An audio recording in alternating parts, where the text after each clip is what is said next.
do have some tough games. I think the Vikings sit right now, I think 3-5. They're definitely not as high, but they do have a lot of weapons. That's the problem that I do see among the Vikings right now. Yeah, the problem is with them, they're a super talented group. They just lost a lot of close games. They lost the overtime win, or lost in an overtime against the Bengals, lost 34-33 to the Arizona Cardinals. And that was due to a field goal. I think it was just that close. Yeah, they lost an overtime against the Ravens and lost 20-16 against Cowboys and lost to Cleveland 14-7. And as you mentioned, those are all like pretty good teams right now. They're actually all the teams that you mentioned that were close games were all really good teams. So just the Vikings have definitely not been getting short end of the stick between all the teams they've played. But as I said, they have some deadly weapons. Dalvin Cook. I'm actually not looking forward to that matchup against Dalvin Cook and our D-line and our linebacking position. Hopefully we can contain him. But I feel like they're going to definitely go to Dalvin Cook a lot. And then you do have Justin Jefferson still out there, Adam Thielen, just as deadly as well too. And then, so I hope in a way too, we do force it. I do feel more confident that we do force the throw, because I feel like even though technically our secondary is beat up right now between Michael Davis's injury and Asante Samuel's injury, but I feel like Derwin James contains the secondary really well. Yeah. Chris Harris is a veteran for sure. Unfortunately, he does get beat out on plays. Mm-hmm. But I'm pretty sure he's definitely a smart player. So I know he's a veteran for sure. Adderley, I think, definitely stepped up pretty big too this last game. Yeah. So definitely. But as I said before, I'm hoping that we can contain the run as much as you can and force the throw on Kirk Cousins. Kirk Cousins could mess up. So I hope that we definitely put pressure on him, and that's what I'm kind of looking forward to, is the matchup on the matchup of seeing what we can do on our defense right now against this Vikings team.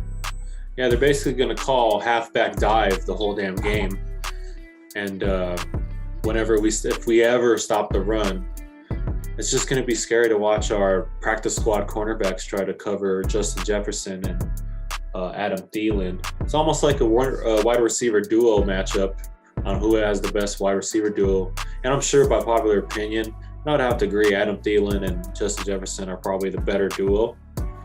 But we've seen if they're on top of their A game, Keenan Allen and Mike Williams, they're gonna do the same amount of damage, if not more, too. That's what I'm thinking that we should do for when it comes to this matchup, is definitely manage the clock like we did with the Eagles. I mean, the Eagles aren't as probably as talented as a group as the Vikings. Right. But just managing the clock well, keeping the ball on our side. Do what we usually do, is go for it on fourth down. I think that's probably going to happen again during this game. Just keep putting a lot of pressure on the Vikings defense. I think that's what we need to do. Yeah, and they have, I believe they have the most sacks in the league. So that's going to be kind of scary. I mean, I'm confident as our left side of the line. Right side, they did step up last game, so we shall see. I don't know when we're going to get Brian Bulaga back, if he can even play a game. Hopefully soon. We'll see. Yeah, I would feel better about him in the game, but I would just be 95% worried about his availability. But it should be a good game. Me and Kyle are going to go to it and probably film some stuff and maybe the recap over there. Super looking forward to SoFi. Yeah, and we're checking out SoFi Stadium. And yeah, I'm excited. This Sunday. It's coming up at 1:05 is the game in SoFi. I think we're both excited for this game. Definitely curious to and worried. Yes, I don't know about you, but I'm worried. It's a low-standing team with 3-5, but a very talented and deadly team for sure. Just hoping a way too we can just manage that clock and manage, as I said before, hold on to the ball. I think one of the things we're missing against the Eagle game is the rush a lot. So I hope that kind of picks up a little bit this week. So using Eckler more, using a bunch of other running back, Joshua Kelly if need be, or Roundtree, allowing them to have a little bit more rushing yards and holding on to the ball as much as they can. I think that's going to keeping that offense on the field, that's when I'm going to be more confident rather than on the defensive side, because I'll be like, hey, they're going to run for it. Yeah. And, it's just, yeah. So I'm hoping we'll see what the best. We'll see what happens next week. We'll definitely be keeping our eye on that game for sure, since we're actually in the stadium. So.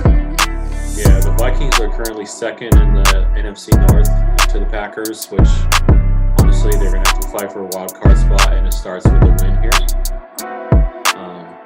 Because they can do damage in the playoffs. Let's say the Saints are in the playoffs, it's almost damn guaranteed they'll beat them.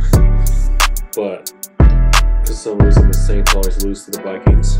But it's a talented group, so we'll see what happens, and we'll see how many Charger fans are at the game compared to Viking fans. Not that I care, but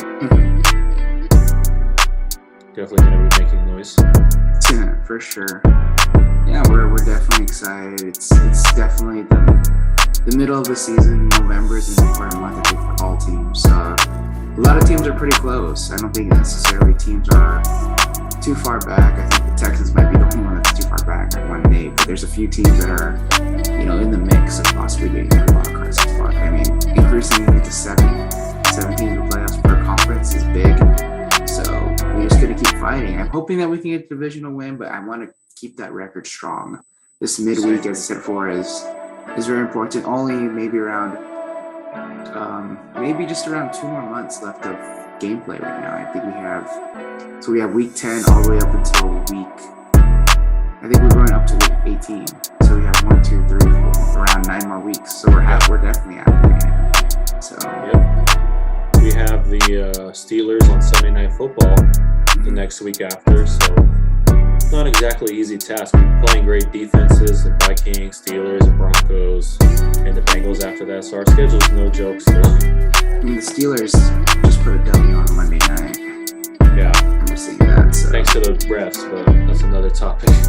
Yeah, I mean, the Steelers are definitely a deadly team. They didn't have a good start of the season, but still a deadly team for sure. I think we didn't really have as best of luck against the Steelers as we have in the last couple of seasons.